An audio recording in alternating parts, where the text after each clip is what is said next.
Hey, what's up everyone? I hope you're all having a wonderful day or night. I hope you will enjoy today's video, so let's just get into it. Okay, is it bad that when I catch a guy looking at me, my first instinct is to go, unless he's hot? Never seen that weird dance before, but it's TikTok. I should have probably seen it coming. And if I were to guess, it's called the chicken dance. Okay, I'm just gonna say it. Christmas in Australia can be really lonely. I've been here for 4 years, and I feel like this Christmas is the hardest so far, and it's not even Christmas yet. I have two theories as to why this is, and this is not me discrediting anyone else's experience, but I feel like when you first get here, you're hanging around with lots of other backpackers. Everyone hangs out together for Christmas, like all you have is each other.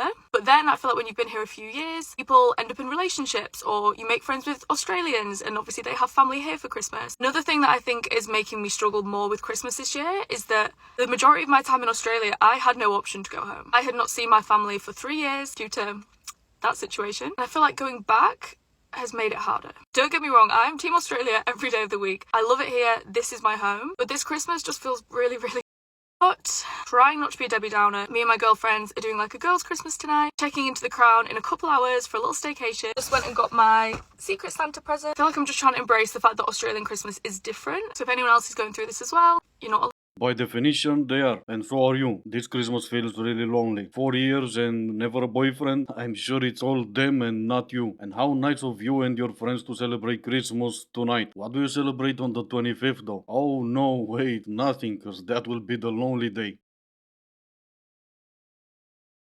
I gave a man my number, and he said, no thanks. He said, I get it now, man. I get it. But it's building character. It's building character. It's okay. James, a British man with a beautiful smile. No, it's okay. Let's dance to that. Or walk it off if you're a man. But you're right, it builds character and shout out to you for trying. You keep trying, you become better, you handle rejection better, and next time maybe you'll even find a man who's more on your level. I'm so glad I'm not a man, because if I was a man right now, I'd be really worried.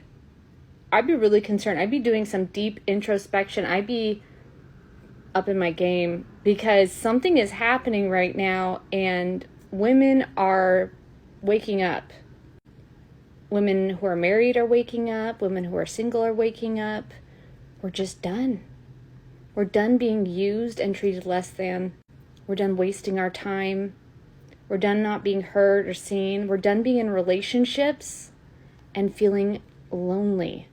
And I'm 40 and I'm realizing I need to take care of my body, and I'm reaching the next part of my life. So I need to find somebody to be there in case something bad happens, right? And then I remember robots. Forget the cats. I'm going to have plenty of those robots, ladies. We don't have to settle for anything. We make our own money. We got our cats. We got our friends. And now if something happens to you, the robot's going to be there. And they're so nice too. Have you ever talked to a robot? They're like so sweet and gentle and patient, and they listen to you. We don't need to get a man. Just get a robot. I'm serious. Like, if I had the choice between a man and a robot, I would probably pick a robot. So go pick one, but that's a big if. Who's gonna build that robot for you? I mean, we will, obviously, but that's gonna take a lot of time because we're too busy building it for ourselves first. And after that, maybe we'll give in into the nagging, the crying, the moaning, and the complaints, and we'll build you the robots you need. And then you're still gonna call one of us to fix it when it breaks, to upgrade it to whatever 2.0, to reset the operating system back to its default settings when even the robot can't handle your nagging anymore. But hey, at least you're 40, you're not gonna be alive to get one. But I still don't get that first part. Men need to. I don't need to nothing. All I need to do is keep staying away from you. And if this is your reaction to me staying away from you, then that's fine. That's amazing actually. The result of me staying away from you is you staying away from me. Oh no, that's gonna break my little heart. So I have been watching this sprinkle lady on TikTok.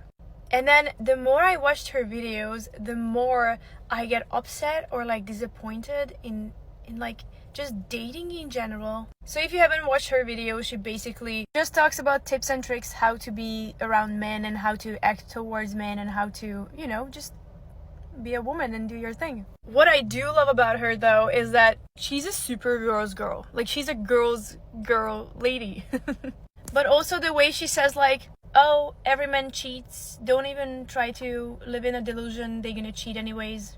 That makes me so sad. Like, is there any man out there who wouldn't cheat if I were about to settle or marry the person? Like, because at this point I don't even want to get married, and it's, you know, it's one of my dreams. And then I just feel like social media opened my eyes, and also kind of social media ruined this whole dating thing. But I'm like, how am I gonna get married?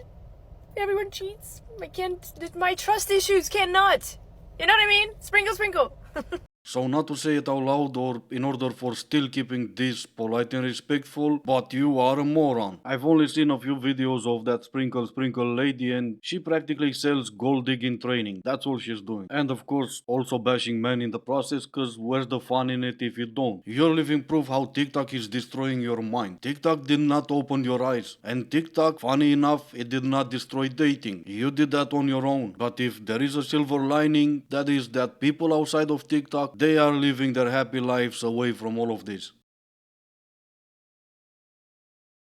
The best revenge you can possibly give someone is not to get back at them, to get even with them, to do something that makes them sad or mad or angry, or to be spiteful.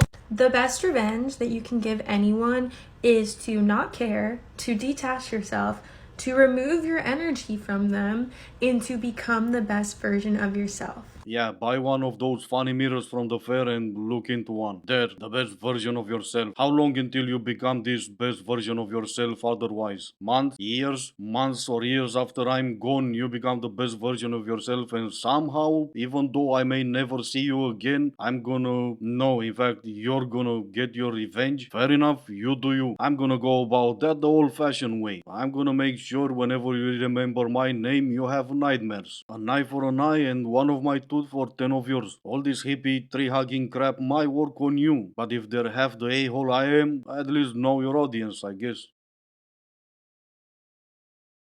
I need men to riddle me something about dating. I saw a girl talking about guys having like the one that got away because they'll meet a girl and they really like her, but it's just not the right time. Okay, well, you asked, I'm here for you, I guess. You need men to riddle you something and then you're listening to some girl. That makes a lot of sense, doesn't it? Men are all different just like you are. Funny that, I know. Some may have the one that got away, the majority don't. We don't have that big bond or our big connection with our first like you do. In fact, the majority of us don't remember her name. It's always the right time, he just doesn't like you that much. So I guess you can call it right time, wrong person.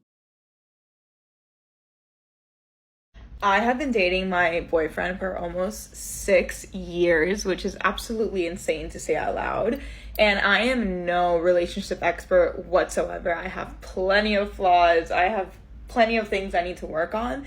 But here are a few things that I truly believe are the reason that I continue to have a healthy, honest, loving relationship. Have your own life. Do not intertwine every aspect of your life, because when you live with someone, go out with someone, hang out with someone every day, work with someone, etc., that could get overwhelming for some people. Maybe not for everyone, but for some people. And for me, having my own time, I'm a very independent person. So I know I need to prioritize moments in the day just to myself. So if that's in the morning on my workout and my journaling and taking myself out on dates. And she's only getting worse and the video is 4 minutes and 38 seconds long. I'm gonna try to keep my sanity and stop it here. I taking myself on dates? You mean going out to eat? And obviously you don't need to spend 24 hours with that someone. You need some time for yourself. But you? Oh no, wait, you're an independent person. Well, good for you. I usually make it a rule to not go and talk about someone else's relationship. But this, I can easily see a breakup in the future and she's gonna think she's gonna be the one who got away, when in fact she's the reason he never proposed to her in these 6 years since they've been dating. And by the way, if it's already been 6 years, that's a relationship. That's not dating. The only reason I want a boyfriend, okay, not the only reason, but the main reason I want a boyfriend is so I can walk at night. Because why am I on the most beautiful walk of all time, but the sun just went down, so now I have to go home? Like, that is so annoying. I want to continue my walk, and I can't because I'm scared. I need to get a big scary dog. That's what I need. Or just take your meds in time next time. Hold on, let's read this one. I love the men who are so intentional about, like, I'm gonna let this girl know that I'm behind her so that she's not scared when you're walking the streets at night. Like, they hit the little, like, toe on the concrete, like, slide their foot, and then they, like, do a big loop around you. And I'm like, thank you. I do feel safe. Or maybe do what this lady is doing. Using random groups of guys as protection while walking the streets at night. I really don't understand this obsession of walking alone at night, but I'm weird like that. That's on me. I get it. It's scary as a woman to walk by yourself at night because of men, obviously. And then you're using random groups of guys as protection. Does that make sense? Am I the weird one? Whatever. Do whatever the first lady was saying. Get a boyfriend so they can walk you outside at night. Oh my god. Gingerbread men, $1. How much are the women? And this is gonna be the end of the video. As always, I do hope you enjoyed it. If you didn't, I still appreciate you for making it this far. Thank you all so much for watching. Stay safe, and I will see you in the next one.